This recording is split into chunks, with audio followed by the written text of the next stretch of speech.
제가 말할 때 제 R&E하고 자주 부딪히는 그 안쪽 요 입술에 요만한 이병이 났어요. 그래가지고 말할 때 조금 셀 수가 있습니다. 그러려니 하시고, 기대되는 효과는 제가 말이 빠르잖아요. 말이 조금 느려질 수도 있는 장점을 또 경험할 수도 있을 것 같습니다. 뭐든지 음지가 있으면 양지가 있잖아요. 제가 뭘 하나 가져 나왔는데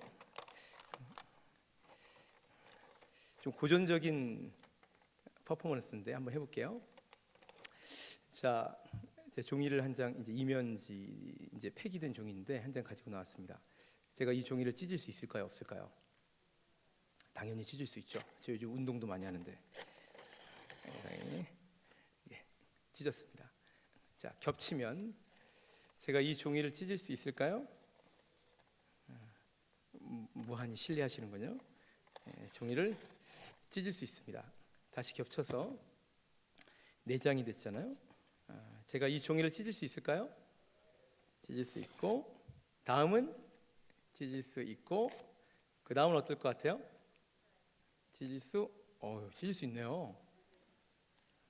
그 다음 찢을 수 있을까요? 요건 안 되네. 요건 안 되네요. 요 정도는 안 됩니다. 제가 아무리 힘이 있다고 해도 도저히 갈라놓을 수 없는 그런 상태까지 도달하는 데는 별로 오랜 시간이 걸리지 않았잖아요.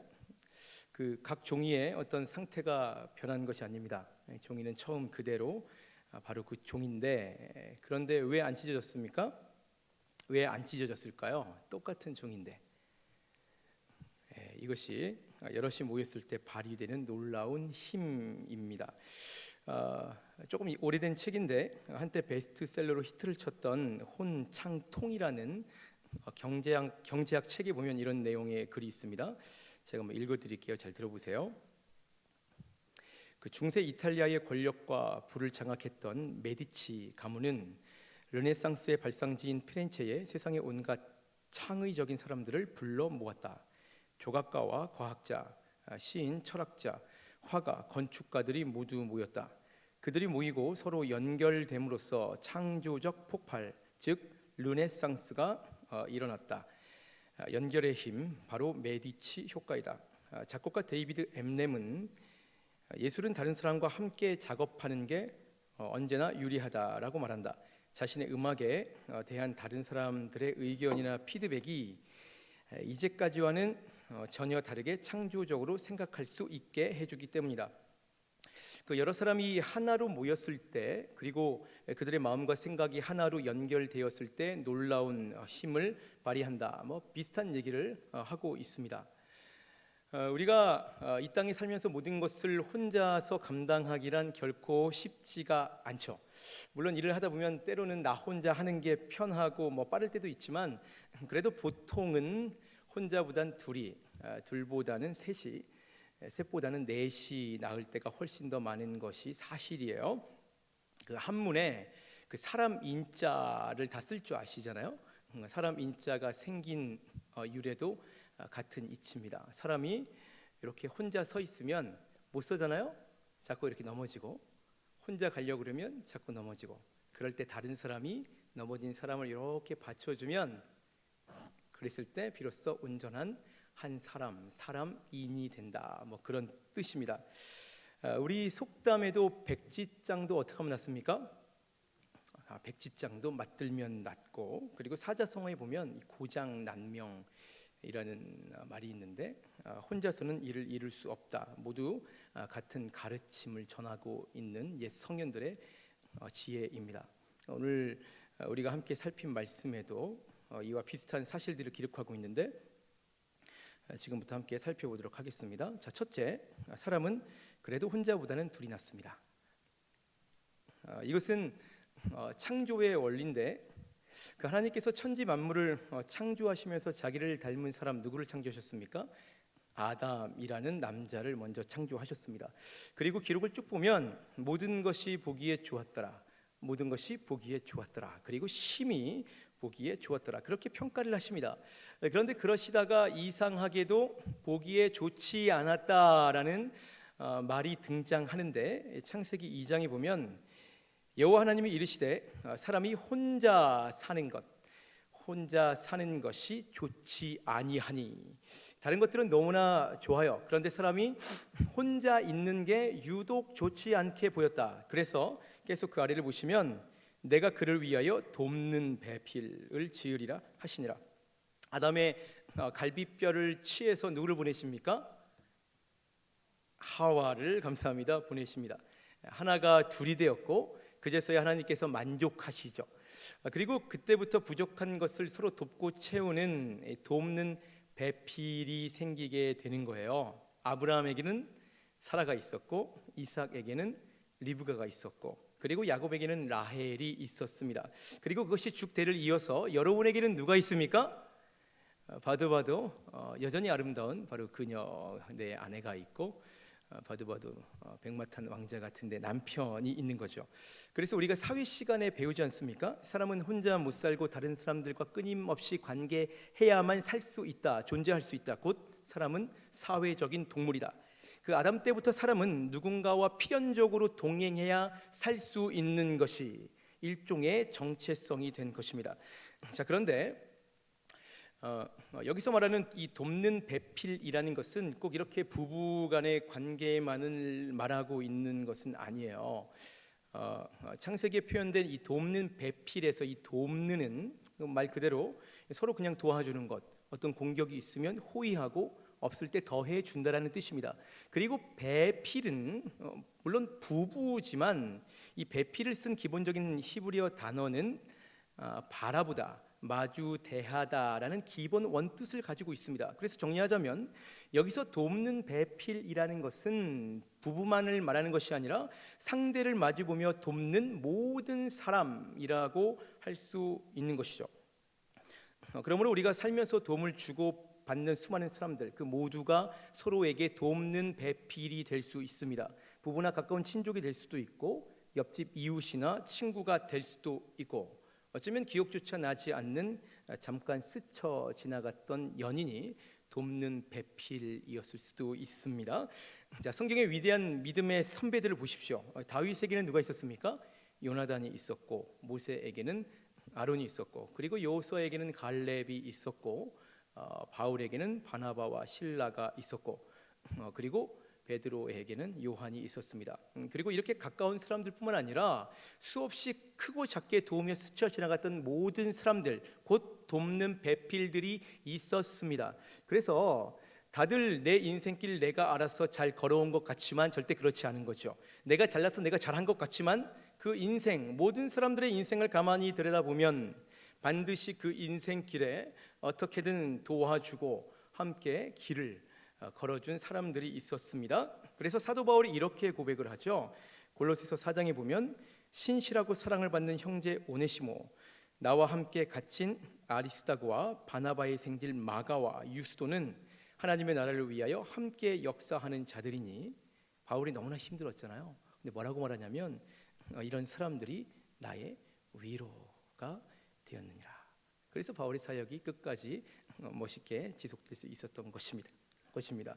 자, 이러한 것을 본문에서는 이렇게 표현하고 있는데 제가 다시 읽어드릴게요. 전도서 4장 9절에서 10절. 두 사람이 한 사람보다 나음은 그들이 수고함으로 좋은 상을 얻을 것임이라. 혹시 그들이 넘어지면 하나가 그 동물을 붙들어 일으키려니와 홀로 있어 넘어지고 붙들어 일으킬 자가 없는 자에게는 화가 있으리라. 그 본문에서 말하는 이 두 사람은 꼭 수학적으로 꼭 둘을 말하고 있는 것은 아니에요. 이것은 둘이 될 수도 있고 셋이 될 수도 있고 또 넷이 될 수도 있는 여러 사람으로 구성된 연합체를 가리키는 말입니다. 그렇게 여러 사람이 모여서 함께 했을 때에 결국 너가 나고 하지 않고 좋은 상을 얻을 수 있을 것이다. 너의 인생이 평탄할 것이다. 그렇게 말하고 있는 것입니다. 그래서 뭔가 혼자 해도 충분하다고 생각하시는 분들은 생각을 조금씩 바꾸는 게 좋을 것 같아요. 사람은 제 아무리 능력이 좋아도 지금까지 사시면서 몇 번이나 실수하고 실패해 해보셨습니까? 많이 하셨어요? 많이도 하셨고, 한 번도 하신 분도 계시고, 두 번도, 세 번도, 그리고 말씀하셨듯이 많이 패배하고 넘어지게 되어 있습니다. 그것이 인생이라는 거잖아요. 그 원숭이도 어떨 때가 있습니까? 그렇게 나무를 잘 타던 원숭이도 교만하면 안 되죠. 나무에서 떨어질 때가 있는 것입니다. 혹시 그럴 때 옆에 누가 있으면 그걸 잡아주고 일으켜 줄 수 있는 것이죠. 그런데 만약에 주위에 아무도 없다면 본문 10절 하반절에 홀로 있어 넘어지고 붙들어 일으킬 자가 없는 자에게는 화가 있으리라. 너무나 힘이 드는 거죠. 잘하고 나 혼자 좋을 때는 좋지만 분명히 언젠가는 화가 그 인생에 찾아오게 되어 있습니다. 그래서 사람은 가치 있는 게, 어떻게든 뭔가를 해도 같이 하는 게 좋은 것입니다. 그리고 이것은 특별히 신앙생활에서 그러잖아요. 우리는 우리의 이 믿음의 행위를 제가 방금 표현 드린 것처럼, 제가 뭐라고 했습니까? 신앙 생활이다, 또는 신앙 여정이다, 신앙의 여행이다, 그렇게 표현을 즐겨 합니다. 이것은 신앙이라는 것이 주여 믿습니다, 그렇게 반짝 고백하면 하나님이 그 고백을 보시고 야, 너 정말 믿음 좋다, 자 천국 합격, 이렇게 해주시면 얼마나 좋겠어요. 그런데 그렇게 끝나는 게 신앙이 아니라는 거예요. 우리 신앙은 내가 이 땅에 사는 동안 나의 일상에서 매일매일 끊임없이 진한하게 고백되어야 하는 것입니다. 이름처럼 딱 여행 같은 것이고, 그것도 생각보다 이 신앙의 여행이라는 것은 아주 멀리 길게 가는 여행이 될 수도 있어요. 그리고 예수님께서는 그 여정길을 이렇게 정의하셨습니다. 들어보십시오. 마태복음 7장에 좁은 문으로 들어가라. 멸망으로 인도하는 문은 크고 그 길이 넓어 그리로 들어가는 자가 많고, 생명으로 인도하는 문은 좁고 길이 협착하여 찾는 자가 적음이라. 마태복음 16장에 이에 예수께서 제자들에게 이르시되 누구든지 나를 따라오려거든 자기를 부인하고 자기 십자가를 지고 나를 따를 것이니라. 신앙생활 제대로 하려면 사실은 그게 결코 쉽지 않은 거죠. 여러분 신앙생활하기 요즘에 어떠십니까? 요즘에 어떻게 신앙생활하고 계십니까? 이제 조금 살만하지만 우리가 코로나를 보내면서 신앙생활이 생각보다 쉽지 않다라는 것을 많이 깨닫게 되었습니다. 많이 잊어버리셨겠지만 초창기 코로나 사태를 기억해 보십시오. 신천지 사건이 터지고 조금 잠잠하니까 서울에 모 교회 사건이 터지면서 언론에 공개가 되는 건 좋은데 때로는 너무나 편향되게 돼서 특필도 되었고, 그래서 정치권에서도 많은 압박을 했고, 한국 교회가 사실 그 어느 때보다 너무나 힘이 들었습니다. 예배가 중단되는 초유의 사태까지 벌어졌잖아요. 그렇게 힘이 드니까 드디어 한국 교회가 신앙의 민낯을 보게 되었어요. 한번 살짝 흔드니까 저는 그래도 우리가 한국 교회 내공이 있잖아요. 그래서 그렇게 뭐 흔들어도 된다고 해도 뭐 별로 그렇게 크게 흔들리겠는가, 뭐 그런 기대가 내심 있었는데, 물론 중심축은 너무나 견고했죠.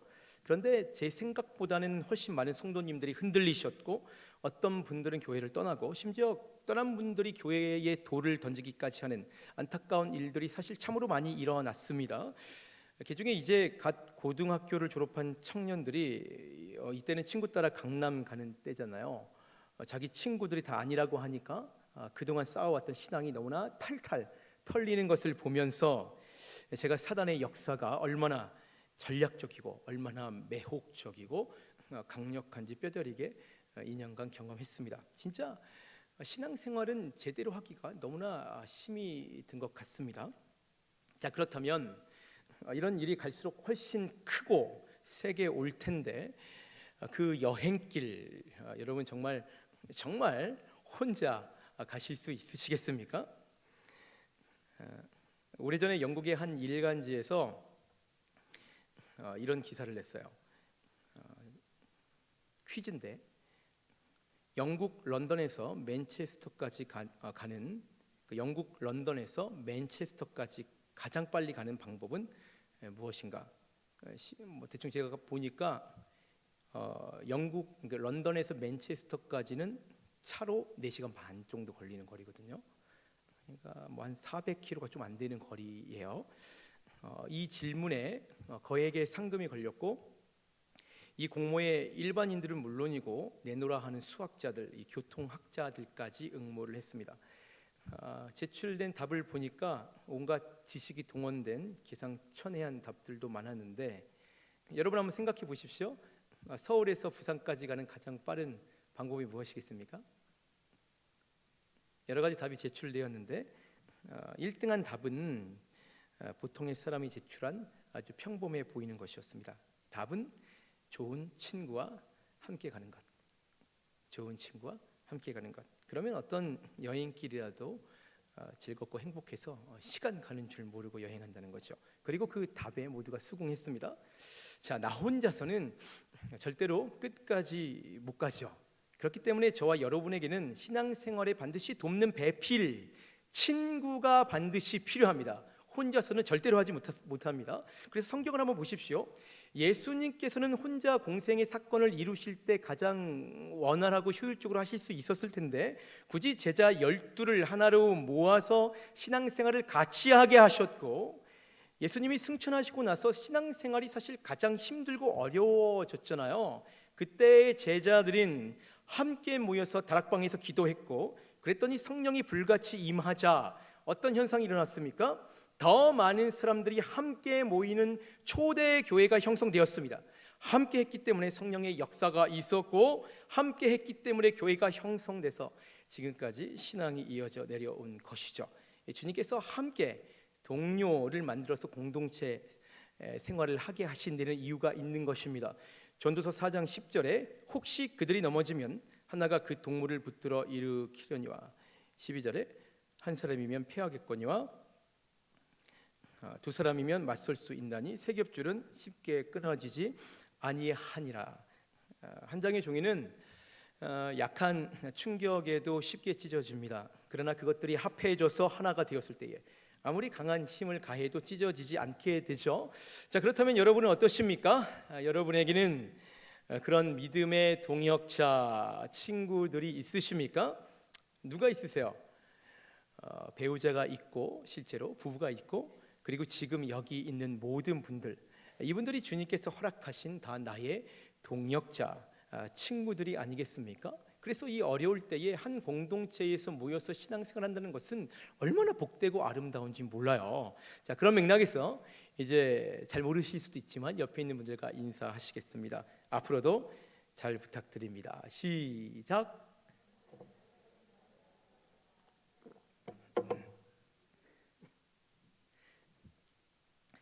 자, 두 번째, 내가 싫은 사람도 나의 동역자입니다. 이 얘기는 저도 사실 하기 조금 힘든 얘기인데요. 내가 싫어도 배필이다. 그 요즘을 피로 사회라고 하잖아요.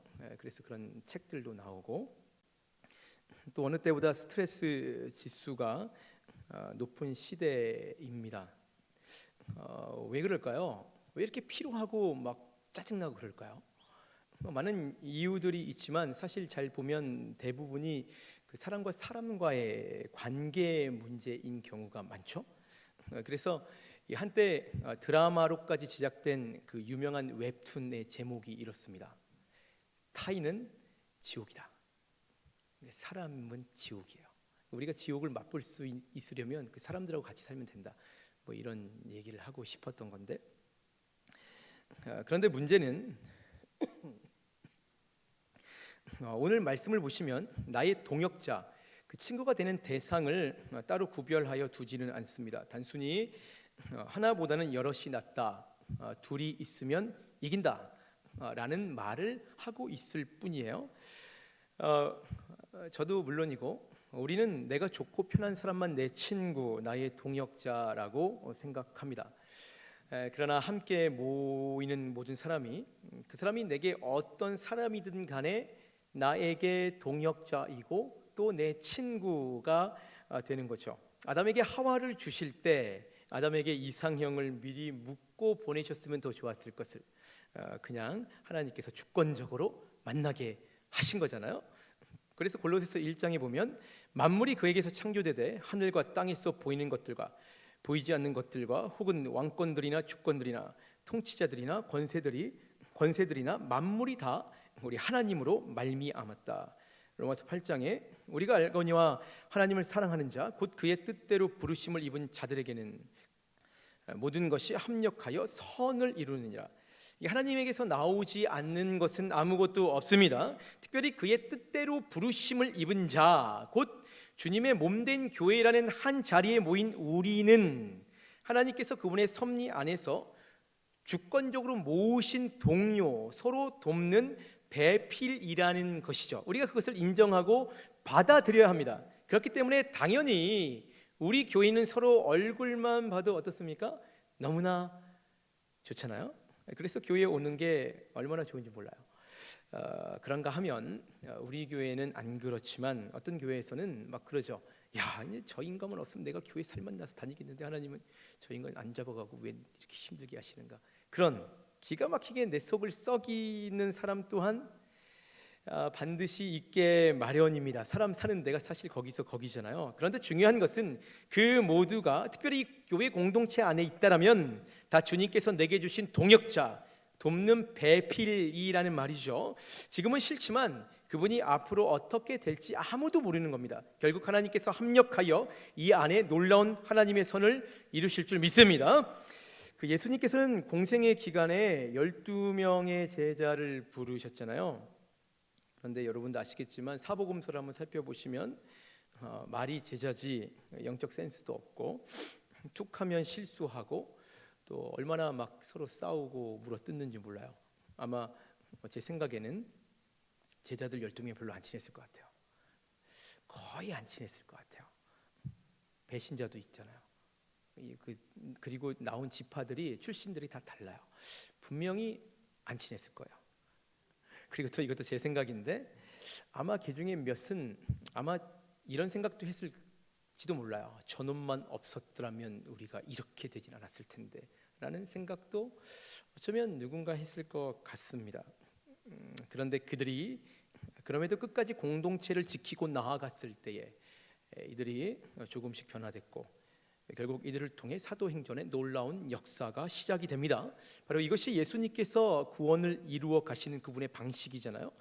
그 마가는 바울의 1차 선교 여행 도중에 중도 포기한 낙오자입니다.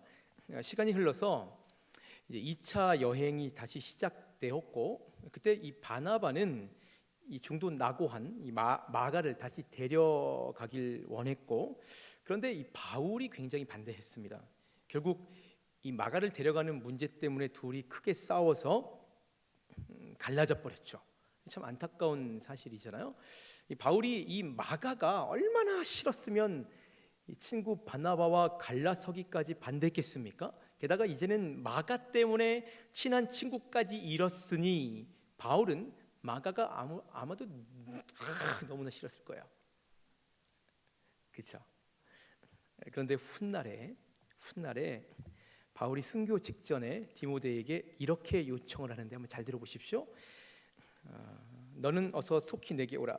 대만은 이 세상을 사랑하여 나를 버리고 데살로니가로 갔고 그레스게는 갈라디아로 갔고 디도는 달마디아로 갔고 누가만 나와 함께 있느니라. 바울이 굉장히 말년에 힘들죠.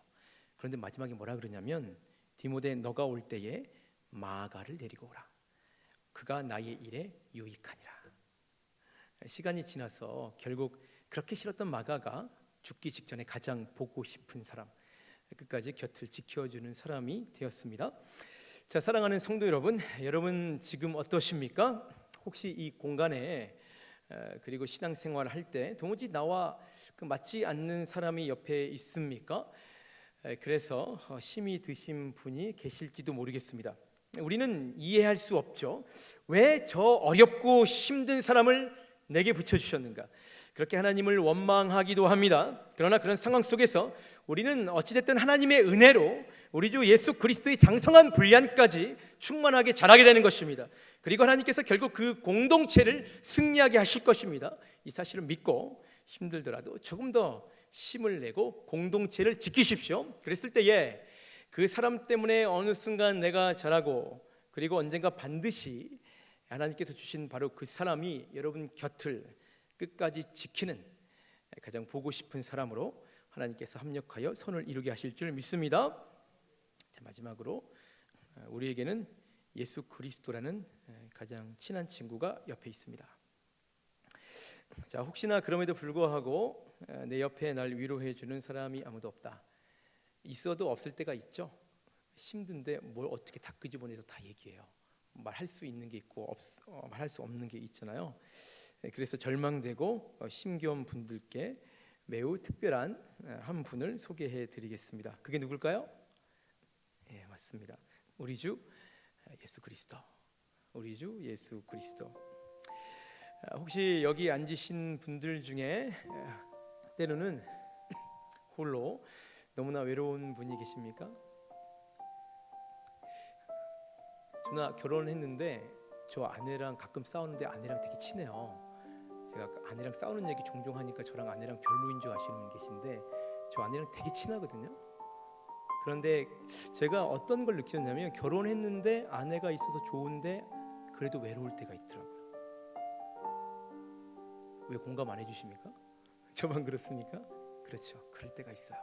사람에게 다 말할 수 없는 게 있잖아요. 바로 그곳에 누가 계십니까? 우리 주 예수 그리스도가 계시는 거죠.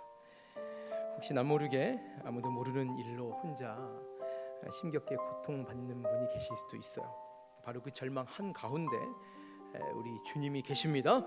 우리가 어렵고 힘들 때 주위 동료들이 나를 도와주고 일으켜주고 끌어주죠. 그 도움들이 얼마나 고마운지 몰라요. 그러나 아무리 애를 써도 늘 나와 함께하고 내 모든 것들을 친구에게 쏟아낼 수는 없는 것입니다. 사람에게는 시공간의 한계가 있잖아요. 그때 예수님께서 우리에게 이렇게 말씀하시는 거죠. 마태복음 1장에 보라 처녀가 잉태하여 아들을 낳을 것이요 그의 이름은 임마누엘이라 하리라 하셨으니 이를 번역한즉 하나님은 항상 언제나 어디서나 우리와 함께 계시다 함이라. 요한복음 15장에 이제부터 너희를 종이라 하지 아니하리니 종은 주인이 하는 것을 알지 못함이라. 너희를 친구라 하였노니 내가 내 아버지께 드리는 것을 단 너희에게 알게 하였습니다. 자, 사랑하는 성도 여러분, 여러분에게는 어떤 친구가 있습니까? 여러분이 가장 힘들 때 그 옆에 누가 있습니까? 우리 주님의 약속대로 바로 그것에 언제나 우리 주 그리스도께서 나와 함께 동행하시는 줄 믿습니다. 그래서 우리가 힘을 낼 수 있는 거예요. 그래서 우리가 이 땅에서 외롭지 않고 담대하게 그리고 즐겁게 신앙의 여정길을 갈 수 있는 것입니다. 여러분이 잘 아는 찬송가 88장을 제가 한번 읽고 마치도록 하겠습니다. 찬송가 88장 제목이 내 진정 사모하는 1절에 내 진정 사모하는 친구가 되시는 구주 예수님은 아름다워라 산 밑에 백합하여 빛나는 새벽별 주님 형언할 길 아주 없도다. 내 맘이 아플 적에 큰 위로 되시며 나 외로울 때 좋은 친구라. 주는 저 산 밑에 백합 빛나는 새벽별 이 땅 위에 비길 것이 없도다. 2절 한 번 더 볼게요.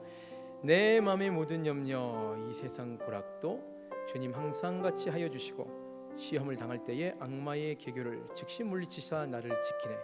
온 세상 날 버려도 주 예수 안 버려 끝까지 나를 돌아보시니 주는 저 산 밑에 백합 빛나는 새벽별 이 땅 위에 비길 것이 없도다. 임마누엘 하나님 약속을 굳게 붙잡으십시오.